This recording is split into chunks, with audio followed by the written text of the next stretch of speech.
Thank you, Doctor. Thank you. So now that you know who I am, Teresa Penhall, I have a small farm out on Highway 39 just past Henley School. Look, my mom's over there pointing at me to do something. I have to quit looking at her. She wants me to lower the microphone so you can hear me. Okay. My husband and I, we raise beyond organic beef, lamb, chicken, pork, and we sell raw milk. So I am very much a visual person, so I have some nice slides for you. Oh, look. Okay, man. Okay. Okay, so I'm going to give you some of my credentials. I'm an animal welfare approved farm, meaning a third party entity comes in once a year and audits my farm and just confirms that my animals are all grass fed. Everybody has water, everybody has shelter, and they also audit my slaughter practices. So when it's time to harvest one of my animals, they're not locked in a confinement by themselves, they're not scared, they're not tortured in any way like you see on those horrible videos. So that's one of my, I'm looking back there, you guys. So this slide, I'm not going to read it to you, but it will be out at my table. So if you want to learn about animal welfare approved, you can read that out there. I'm also, this is new to a lot of you, I'm a member of the Nutritional Therapy Association. And as of Monday, I will be starting school to be a nutritional therapy practitioner. And I just met one in the crowd, which I was a little bit surprised. So I'll have some letters behind my name. I'm also the Weston A. Price chapter leader for Klamath Falls, and I have a lot of information on Weston A. Price. It's similar to Blue Zone, but it was from like 1940. So I'll have that also at our table out there. I teach cooking classes at the community college in the culinary arts department. Some of you probably see your pictures up there because you've been in some of my classes. The best part of my job, I love animals. I get all choked up when I think about how sweet they are. We raise jerseys. This is Dolly with one of her babies, and this is like my prize picture I ever took. So if you go on my website, there's hundreds of pictures of the animals on my farm. Whoa. This is a typical scene for me in the morning. My husband goes out and hand milks our Jersey cows, and we call them the Jersey girls. And he brings milk in. Oh, stand here? Okay. Thank you, Patty. He milks the cows every morning, and then we have herd shares on our farm, so we sell raw milk. This is a brand that we have had in our family. I'm a Meeker from Meeker Farms out on Crossroads. So our family has been in the basin for almost 100 years. We started raising sheep when my daughter Victoria was in 4-H, and this is her first 4-H sheep. Her name is Molly, and one year we were out in the little barn with her when she was lambing, and she just had lamb after lamb after lamb, and I was like, would you stop already? This is enough. I love this because this is Lucy, and we learned with Lucy that anytime we asked someone in the basin, oh, what do you do with a pig that's going to have baby pigs? Oh, you got to make this farrowing box. And I go, she'll go crazy in there. That's not right. And we had this big pond, and they'd say, oh, she can't have the pond because the baby pigs will die. And I thought, when did I ever start listening to anyone? So we just let her have her baby pigs, and they played in the water. And look how beautiful. She's just laying in the mud. One of the things that we feed is, we don't feed commercial feed because most commercial feed has antibiotics in it. And you probably did not know that it's almost impossible to buy pig food that doesn't have antibiotics in it. So we make our own feed. That's organic barley that's ground up, and my husband and I soak it and put milk in it and any kefir I have. So it's always growing something. So that's what our pigs eat.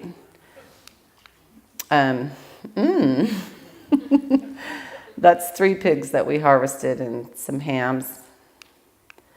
The other thing we do is we raise critically endangered Java chickens. And yes, those are all roosters because at my house, it's hard to kill anything. I know, it's hard to believe that, isn't it? So a girlfriend of mine said, "Do you eat your hens?" And I said, "No, we don't eat our employees."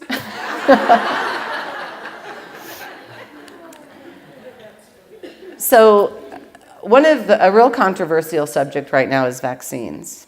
And I'm going to bridle my tongue because there's a lot of things I could say. And if you want to talk about that afterwards, feel free to get a hold of me, but I'm pretty passionate about it.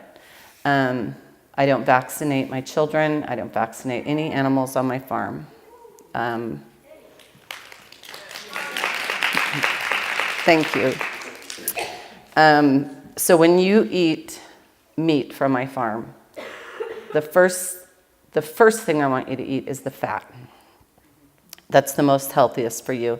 And you're not going to find a residue from, look at all these ingredients. And this is the ingredients in vaccines that our children get. I could not narrow down the ingredients in the vaccines that animals get, but I figured they're probably very similar.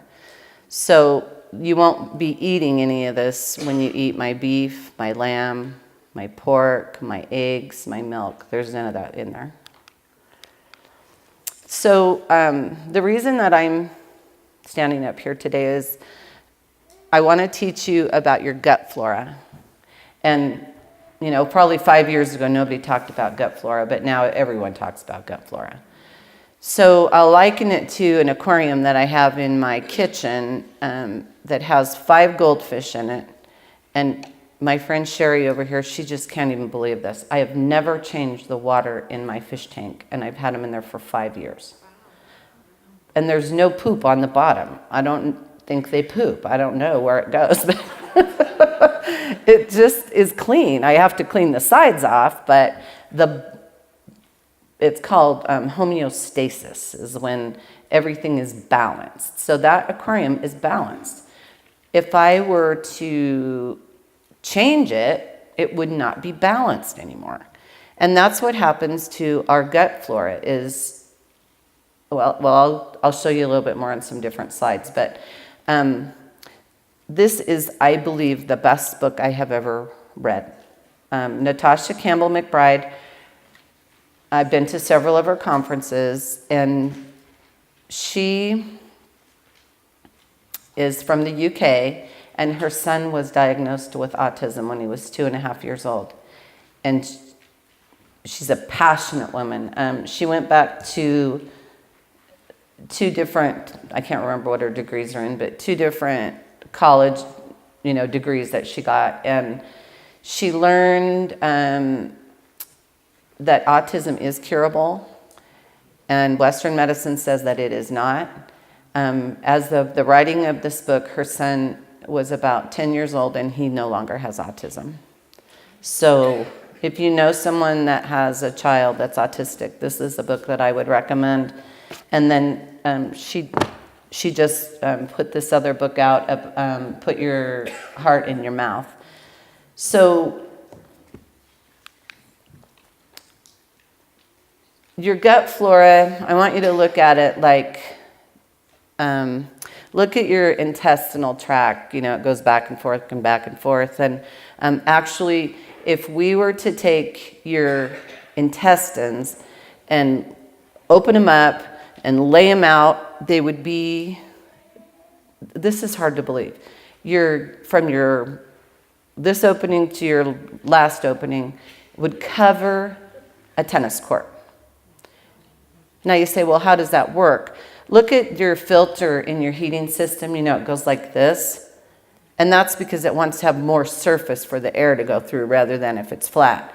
So look at your gut like when you go down the highway and they just have all the dirt on the side, and then you see them blowing that green grass seed on there. It's because they know that when they water that, all that dirt is going to wash down and make crevices. And if they put grass on it, it's going to slow the water down. Well, the inside of your tube of your intestines has sort of like grass in it. So, aren't those cute? There's a different one I want to show you first. So those are those little, you can call them villi or villi, whatever you want to call them. Those are in your intestines, in your gut. So see the little, oh, I can turn around and do this. Look. Oh, then you can't hear me. Okay, these little guys. So those are new. See how there's a baby one and then they grow. That's not like every day, and they don't go like a roller coaster like that. But those will absorb nutrients in your diet. But the other thing that they will do is they will also ward off bad things in your diet.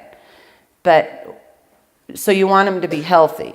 So if you know someone that has Crohn's disease or celiacs or IBS, it's because those little guys,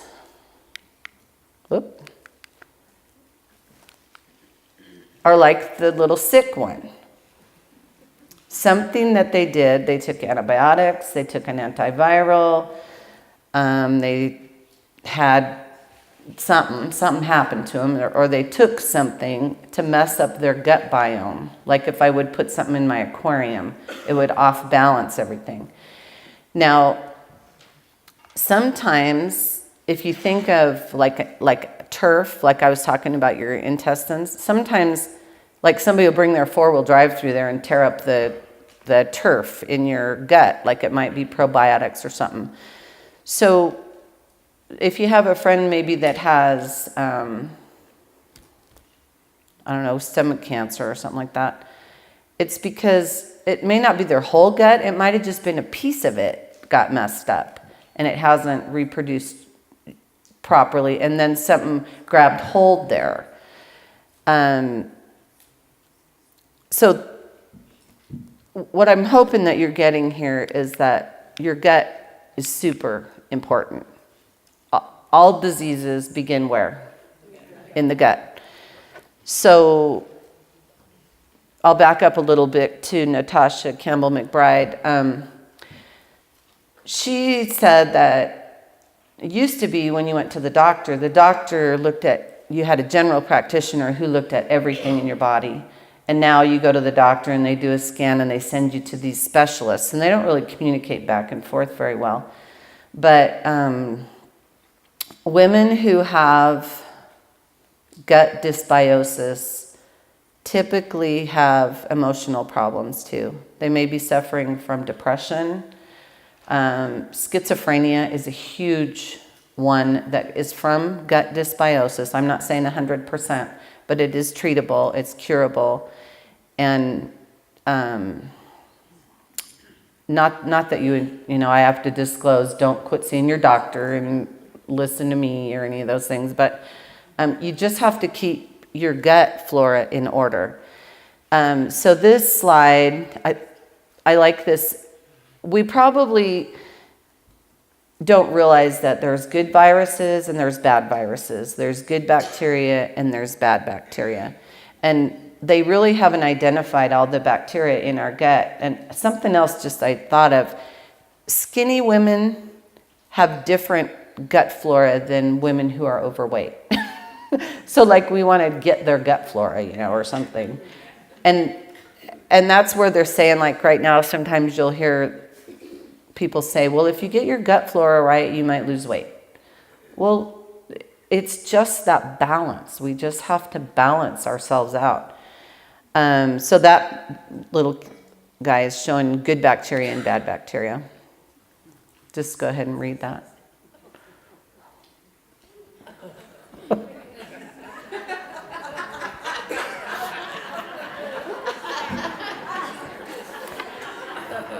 So if you're eating something and it gives you a gassy stomach, number one, you probably shouldn't be eating it. Or number two, you might not have the bacteria in your gut that it takes to digest it. You can replace it. I already asked you that. I love that picture. Did you know that 90% of the cells in our body are bacteria? So let's say you go, I'll give you an example of a little person I know. This little person was born in a hospital. Her mother was told not to eat anything raw during her pregnancy. So where did she get any of her bacteria or any of her enzymes? Everything she ate was sterile. The baby was born in a hospital that everything was sterile. The mother carries hand sanitizer around in her purse constantly, is always spraying this little baby from top to bottom. Then the baby gets an ear infection and goes to the doctor and gets an antibiotic. So they ruined this baby that was supposed to be ripe from the beginning, that needed all this bacteria to survive in the real world. So any of those things, I caution you from using that.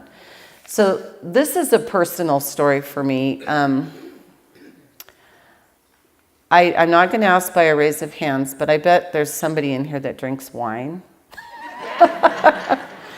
So several years ago, I found that I was wanting to have a glass of wine at dinner time. Like, not wanting to, but having to. 5 or 6 o'clock would roll around and I'd start chopping up garlic or something, and I had to have a glass of wine. And to the point of I'd call my husband and say, "Why didn't you tell me you drank the last glass of wine? You either go get me wine or I'm turning the stove off and I'm going to the store." I'm not kidding you. And I was thinking, I think I'm an alcoholic. And so a few months later or something, I went and saw my friend Michael Griffin. Maybe some of you ladies know him. And he said I had an overgrowth of candida. Does everybody here know what candida is? Okay, when women take antibiotics, which I don't remember ever taking antibiotics. I know it's hard to believe, but I don't remember ever taking them.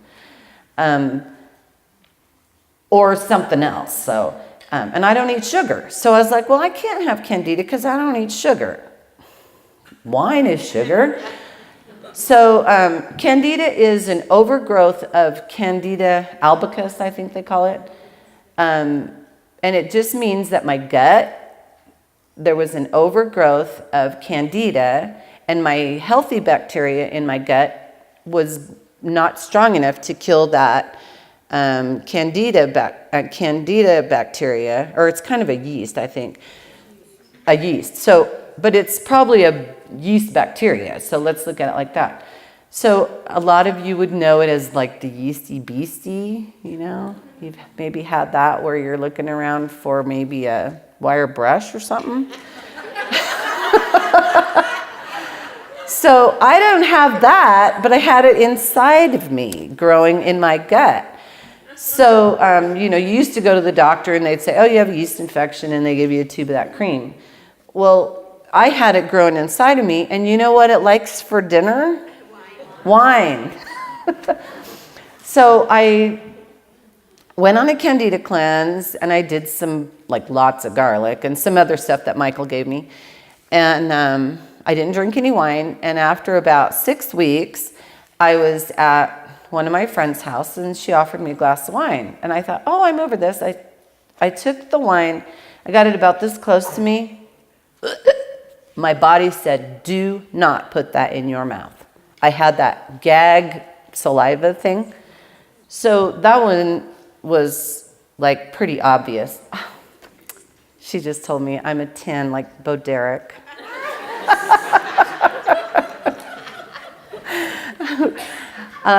So anyway, that's my personal story. So how do we fix this? Grandma used to have a crock in her cold storage where she poked all her vegetables in the fall, and then she put salt on it. And that's where we got a lot of our bacteria from, was from those crocks. Well, then women decided, well, they didn't want to do that anymore. They want to get a job. So they started canning things. So they did all the right things, but then they put it in a boiling water bath for 30 or 45 minutes, and they killed all the bacteria. So we kind of did it to ourselves, but we didn't mean to. So lactofermentation, raise your hand if you've heard of this. Good. Okay.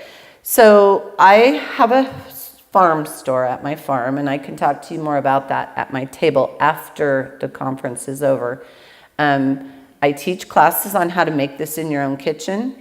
I almost feel embarrassed to charge you because it's that simple. But I work at Klamath Community College, and you'll see these in that magazine. So lactofermentation is how you're going to introduce that bacteria back in your gut. Another one is kefir or kefir. You've heard it both. You've heard it called both. I look at it like it's the manna that God dropped down from heaven, and they gathered it up and used it every day. Mohammed is the traditional person who they say started with it, and it's from the Caucasus Islands. Does anybody here make it? Okay. It looks like cauliflower, literally, and you drop it down in your raw milk from my farm, of course, and then it turns into kind of like yogurty consistency, and then you strain that off, and don't ever use anything but stainless steel because it'll absorb that back into it, and then you drink it. And if you don't like the taste of it, you put it in a smoothie. But that's super good. If we have a little animal on our farm, like a baby calf or a lamb or anything that gets sick, 100% of the time, I give it kefir. 99% of the time, it changes it back to normal within about 24 to 48 hours. That's my favorite bacteria is kefir. Okay, I want you to look at these. The one on your right, Fage, that's the yogurt that I would recommend if you're not making it yourself. And I'm going to show you why. Now, I am going to turn around because I have to point at this, okay?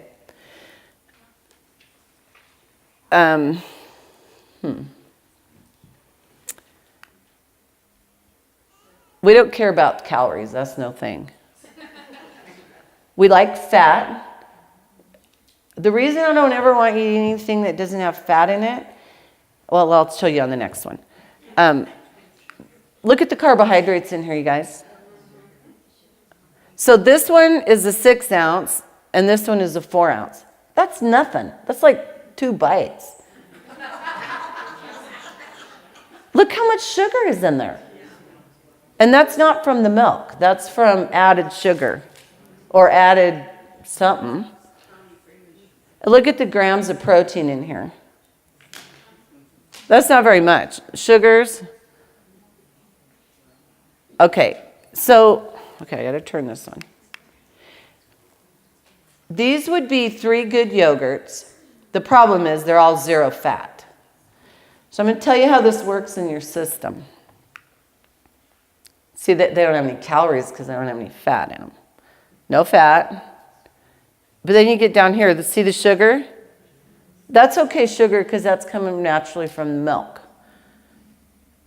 Look at the protein in this Greek yogurt. Remember the other one was 5? So the calcium, they maybe added that in, I don't know. So the thing that when you put this in your mouth, if it's got fat in it and if it's got fiber in it, it goes through your stomach slower. And so you don't get a spike in your blood sugar, which in short terms, when your blood sugar goes up, poof, you get fatter. Or you get cranky or something. So never eat anything that doesn't have fat or fiber in it. I mean, fiber sometimes, but we want to keep that food going through your gut slower. Okay, I think that was why I wanted you to see that. Okay, we just compared those. Okay, this is so gross, but it's so cool. A lot of people have probably never heard of this, fecal transplants. It's a thing. In fact, in Weston A. Price, there's people who put ads in the Weston A. Price magazine who are looking for donors for fecal transplants. So people who have had IBS or Crohn's or some of those other things, they actually dehydrate fecal matter from a healthy person with a healthy poo or whatever. And then they put them in capsules and people take them and it reintroduces good flora back to your gut. What's that? Oh, they do it vaginally? Or They do it vaginally. I think that's a good idea. My husband would really sign up for that. Oh, she says they do it rectally. I thought they swallowed them. Oh, okay. So you know that saying, eat this and die? That's not a thing.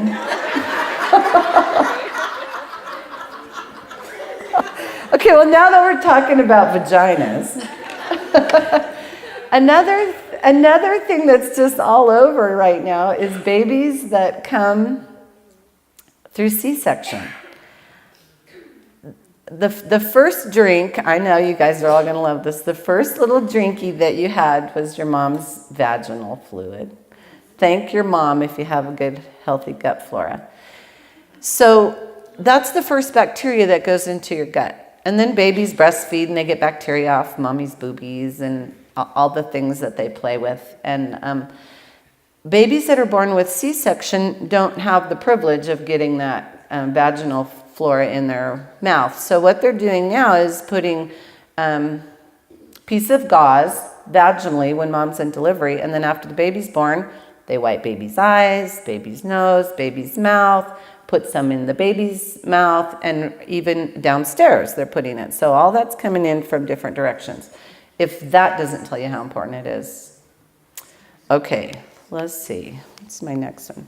Okay, about 20 years ago, I was at the auction yard and I met this old man, and he said, if you ever have a cow that loses its cud, which is this burping up of his lunch, he said, shove a dirty dish rag down its throat. And I'm thinking, that's kind of weird. Now I know why. Because that dirty dish rag is loaded with bacteria, and it works. You just have to get the gut going again. The other thing is, when you have a gut feeling about something, it's right. Listen to your gut feeling. It really, Becca talked about that a little bit this morning. And give yourself permission to listen to your gut feeling. This is my kitchen. Isn't it beautiful? So I believe that if you can't see something, or I believe for me, if I can't see this out my kitchen window, I shouldn't be eating it. And that's not really my kitchen. My friends are all going, did you remodel since we saw you last? That's my fantasy kitchen. I'm going to have to kick you off the stage, Missy. Okay, I want everybody to read this one for themselves. And then one more. You said I had 5 minutes. No, that's gone. Way gone. Oh, do you know that guy? Yes. He's the backbone of my farm. Okay. Okay, thank you so much. That was so good. You're so funny. I love it. Okay, do I have questions or it's too late?